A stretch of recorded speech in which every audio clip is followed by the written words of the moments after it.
Welcome back to part 2 of this teacher career transition story.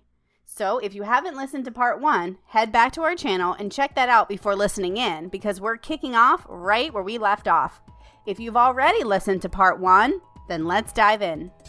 I'm Lisa Harding, ex-EdTech CEO turned certified teacher career coach. It wasn't all that long ago that I was recruiting, interviewing, and hiring teachers for roles in corporate America. Teachers that ended up being some of my all-time best employees.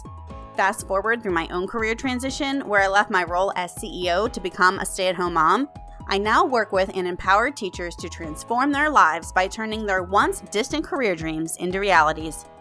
In this podcast, I give you simple, actionable, step-by-step strategies to help you do the same. If you're a burnt-out teacher or simply need a change and you're looking to create a life you love, you're in the right place, friend. Let's get started. But Catherine, I'd love to, do you have for any advice of like good places that you were looking for jobs on or like sites that you liked more than others? I get this question a lot, and I feel like I'm not the best person to ask because, again, I wasn't really like searching for a job. It just kind of happened. But I do hear a lot of the time for EdTech jobs, so that's educational technology, people will look on EdSurge and they have, they'll post job openings. I think there's a section on there. I know people have had experience on LinkedIn, but like you said, it is very competitive there. Those would be like my two main. And again, like just scrolling on Instagram, sometimes I'll see if you follow your favorite companies, they'll post like looking for a brand ambassador or looking for someone to have a career there. And also something I was going to say that you reminded me of is in those interviews. So you were talking about applying to places you were familiar with, for example, Nearpod for you. Another piece of advice I give to teachers is, again, look around your classroom, see what you're using and see what you love. And then you can periodically go back, check on those career openings. And something else you mentioned, I think a really great point is showcasing how you use that platform or that company, whatever it is, in your daily life or in your classroom. I've been a part of interviews at our company, and we really want to see that people have used the product before, and it might not just be like a job opening that just opened up. Like we're looking for people that are passionate and know about the product already, especially if they're going to be sharing about it. So I think also adding in your own experience with the product personally is also a really good way to kind of get a leg up, show them that you've used it, you're familiar with it. You can apply your experience in the classroom to what you'll be doing with them. Yeah, I totally agree with that. And if I'm being totally honest, I definitely checked the Nearpod job board like once a week when I was a teacher because I was just like waiting. I was like, they're going to post something and I will be the first person to apply for that. You bet your word. But they didn't end up hiring for anything I was going to do like while I got to. And I'm very happy in my job now. It all worked out for a reason. It all works out. I really believe it does. One question I did have for you, I know that you do a lot of work with Canva. Is that something that you use a lot in your day-to-day? Like I know it's not always great for TPT because of the copyright laws, but would you say that's an important platform for people to be fluent on if they're interested in jobs like this? Because I use it all the time. Personally. That's a great question. Yes, I do think so. I know a lot of companies use Canva, especially for some of their marketing materials. Yeah. And so another part of my job that I'm helping out with right now is supporting our social media team. So I use Canva daily. You'll see it a lot on my Instagram. I don't use it for TPT, but I do use it to make even social posts on my own page for my own like reel covers, also for Novel Effect, the company I work for, their social pages, their social pages highlighting different sales or fun features we have coming out. But it is a platform that I feel like most brands use. Yeah, I agree. And so, yeah, I think it'd be really helpful having experience on that, especially now they just came out with like a Teams feature where you can collaborate even easier. Yeah. So yeah, I would also highly recommend Canva as just someone in the marketing space in EdTech. Like I've used that at in the 3 jobs that I've had, both full-time and part-time, like since being out of the classroom, I've used Canva. So definitely worth getting into that if you are not someone who's already in there. And if you're still in the classroom, there are so many free like worksheets you can find on Canva. If you go to like select size and then you type in worksheet, then you can go into design and type like math worksheet or classroom posters, and a bunch of free items will pop up. That's something I wish I knew when I was in the classroom. Yeah, ditto. Me too. I did not How many realize free that was items are there? I love that. A question that just came in that was kind of around that. We all know time is of the essence as a teacher. So how did you find time to like do all the things like you were talking about, showcasing those teacher items while you were still a teacher? Yeah, it was tricky. I mean, I don't have kids yet, so that definitely frees up a lot of the time.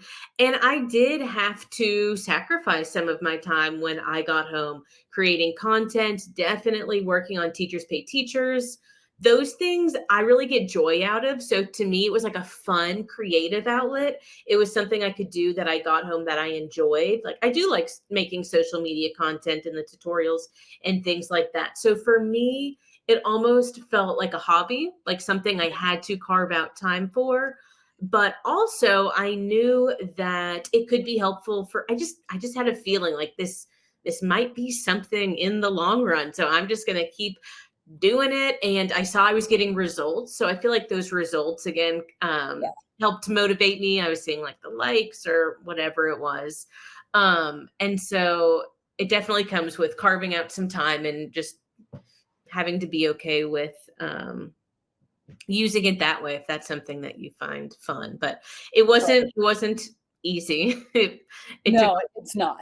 It's not easy, and you just have to hold yourself accountable. Like, I wish I had a better answer for it, but that is truly what it boils down to. So it's great when you do have things that you're like, I enjoy doing this, but like, I don't know a lot of people who are like, you know what I love doing? Updating my resume. Like, again, it's just like not something that's super fun to do. It's just an unfortunate, necessary evil.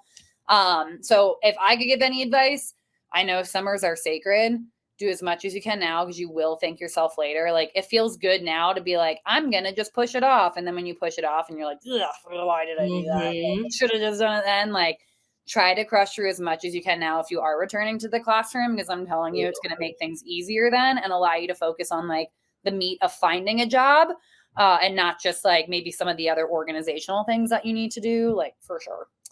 Totally. And if you are interested in starting TPT journey, the summer is the perfect time. It takes a lot of time perfecting the materials, learning how to make them, et cetera, things that you're not really wanting to think about during the school year. So I found I was doing a bunch of my TPT work during the summer, and then I could benefit from it throughout the year when people were buying the different resources. So you just reminded me that that I used to a couple of years ago spend like lots of time during the summer creating those resources, but they do pay off.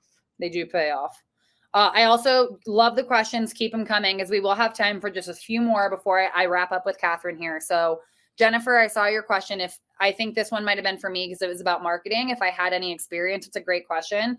Honestly, yes, I did. But when I'm saying like this much, I'm talking like, it was like a one-time 3-month job before I was ever a teacher working for like a healthcare company. Like it was nothing impressive. Did I put it on my resume? Absolutely. Did I make it seem like I was a marketing expert? Absolutely. But like, I did not have that much.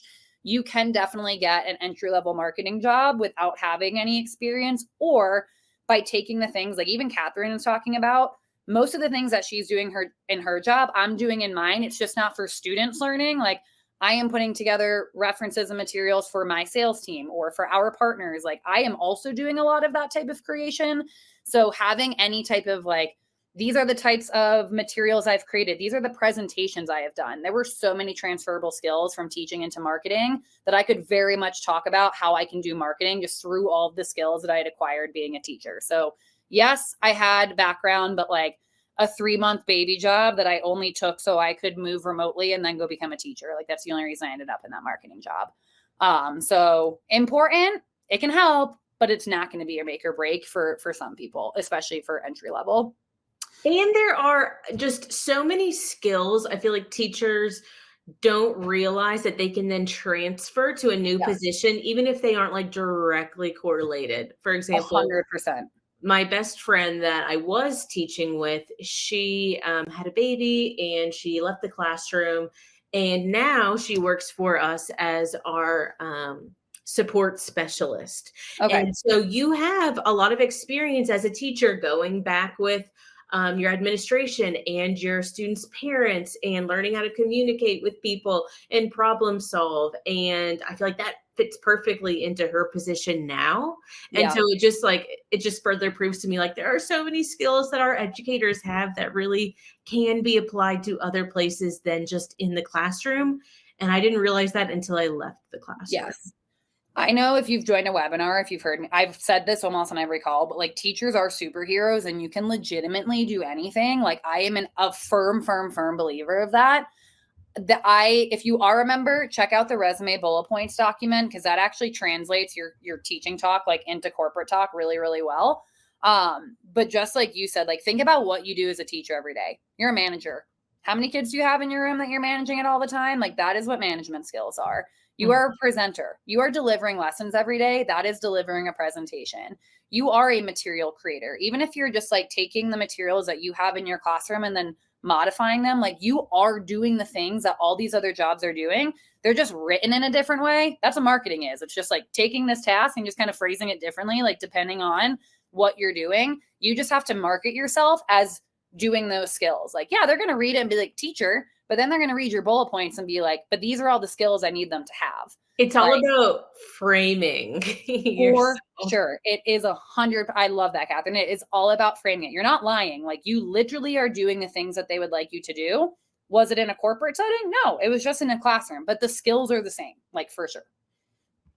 I love that. And I think I had one more asking, yes, about how important are certifications? So that question, I think it definitely depends on the role that you are looking into. Yeah. I can say from the marketing perspective, certifications, not really important. Like if there's aspects of marketing that you're interested in, like maybe you really want to do SEO. Yeah, I maybe would take like a small course in SEO just to make sure that you have like the prereq skills that you may need. But certifications from marketing, they could help for sure, but they're not going to be like, I don't want that person. They don't have any marketing certifications. I had none. I knew the industry and I knew how to use the tools that they wanted me to use, like Canva. So that's why I was hired for that. Catherine, in your role, would you say certifications are important or necessary? I wouldn't say so. I mean, I did get my tag talented and gifted certification. Yeah. So with that in my interview, I was able to be like, and this is how I can differentiate really well. Been certified to teach these gifted and talented classes. So it was helpful there, but I wouldn't seek out like specific certifications to amp up your resume, especially if you don't know exactly what position you're looking Yeah. for yet.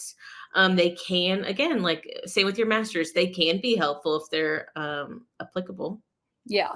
So I would say for our fields, not necessarily a make or break. But like I know we've done this before where like we talked with therapists. Yes, you're going to need a license and a certification for that field, of course. So it definitely depends. Certainly can give you a leg up.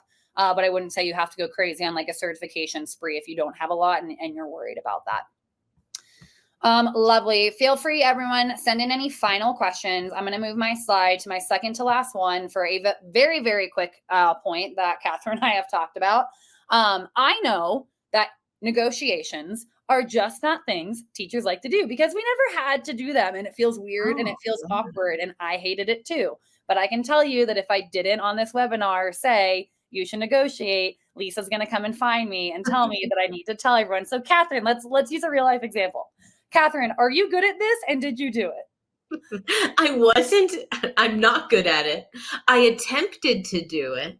And it landed me somewhere I was happy with. But I definitely did not have experience in negotiating a salary. Felt really uncomfortable doing it again, because like as teachers, we're just told our salary. It's not something we've had to learn how to do. So I still don't feel super strong in it. So I want everyone to know it is normal. It's okay. And if you feel the same way, I promise there is still a job out there that you can get, even if this is like not what you want to do or not what you feel like you're good at. There is hope. And I also can promise you that if you are a member of the Academy and if you have an offer, you message Lisa. Lisa will help you negotiate. She helped me negotiate. She got my salary to go up. Oh, yeah. So members, take advantage of Lisa for that. Lisa loves, she loves to negotiate. Like genuinely, she does. And she, as someone who has hired people, will tell you, if you don't negotiate, they're going to be concerned. So like, I'm telling you, I know it can feel weird. And that's why I wanted Catherine to literally be like, no, I didn't do it, but it gets better. I promise everyone. But now I have Lisa to help me next time I need. There you go. Now you got Lisa. Now everyone knows. Everyone's got Lisa, and Lisa will help you negotiate, and she will get you more. She got me more. She can do it for you. It's awesome. Awesome. Let me see. Actually, that is a great question, Lisa. I actually might bump this question to you about salary, if you don't mind, for desired salary. Yeah, so I hate when people do that, but don't we all? There's a couple different ways to approach this. If it is a text field, absolutely write negotiable. However, some companies these days won't let you put letters in there. You have to put a number. In that case, I would look at the job posting and put whatever the highest number is that they listed. Or sometimes I put a number that I have kind of come up with by doing my market research on what that job does. There's lots of different sources we talk about, like how to find your market worth. So I think going into it, knowing that market worth that you would be comfortable with and going with that.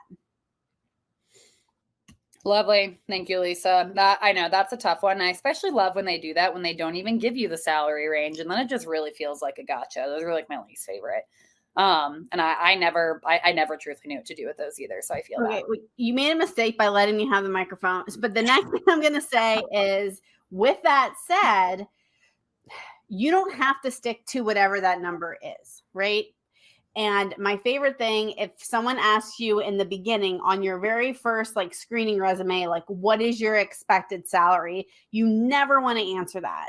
You come back to and say, you know what, I still need to learn a little bit more about the job. I want to get a feel for it, what the requirements are, and what the responsibilities are before I could feel comfortable answering that. But what is your range for this posted job position, so I can make sure that, we have matched meaning? And just always try to put it back on them and have them give you the range. And you always want to deflect what your number is. Today's episode is sponsored by the Teacher Career Transition Academy. Are you eager to explore new possibilities but find yourself unsure of where to start? Look no further than our Teacher Career Directory. Available for free, this comprehensive resource features over 200 careers tailored for transitioning teachers. Dive into detailed insights, including average U.S. salary ranges, occupational outlooks, and even a personalized skills and interests inventory. Download now at teachercareertransitionacademy.com/directory. I'll also drop the link in the show notes of this episode. So don't miss out and claim your free directory today at teachercareertransitionacademy.com/directory. This is so good. I'm like, I needed that advice. I'm like laughing because I'm like, I didn't do any of that. I totally was like, oh, this will be fine. I just also, I feel like, this is totally just something, and I think that they know also teachers are not paid the most. And so they kind of go with that, especially if they know that you were a teacher. And I feel like it's an easy way to sometimes pay us less, especially because we don't know how to negotiate. So I think coming in and being a strong negotiator is important for those transitioning teachers, because we're not great at it. And they know that we're coming from, lower salary. So being able to really like stand up and being able to put yourself out there, like we haven't before, it can be scary, but I think it's important. Yeah. Gone are the days of steps, everyone. Once we get out of that, like you will not just have a PDF that says, here's what you're going to make next year. And it's $200 more than you made this year. Like you will have that. Yes, Jill, value yourself. Absolutely. Like I know that when like I said, like as much as I joked, I know when I was in the job, like you get to a point where you're like, I'll take anything. Like I need something else. I need to get out. But like, sometimes it does. Sometimes it pays off to just jump in and take the first thing that comes. And sometimes it pays off to like be patient and be like, I'm going to get the value that I truly, truly want out of this. It just depends on who you are and what your needs are. So totally hear that. But Jill, I love that. Always value yourself. And I think one thing that most of you have already done to value yourself is choose or start to realize like maybe this job isn't for me. And like I said, if you are, I've already made that jump. I want you to feel good about yourself because it's not an easy one and know it's going to come with some guilt, but know that you can work through that and realize that at the end of the day, you're making the best choice for yourself. Catherine, thank you so much for joining us. You had such amazing insights. I know people are so excited. I was so excited to hear your story after following you for these years. So thank you for joining us today. Well, friends, that concludes another inspiring teacher career transition story. Whether you're left feeling certain that this career path is your next calling, or you can cross it off your list, I know you're walking away with valuable insights to take with you. If you want to access even more stories like these, there's an entire library of teacher career transition stories within the Teacher Career Transition Academy under the Career Exploration module of the program. If you're interested in learning more about the Academy, I'll drop a link in the show notes. And don't forget to check out our podcast channel for other great advice from our coaches and experts. Until next time, remember friends, the journey is just the beginning. Embrace the adventure.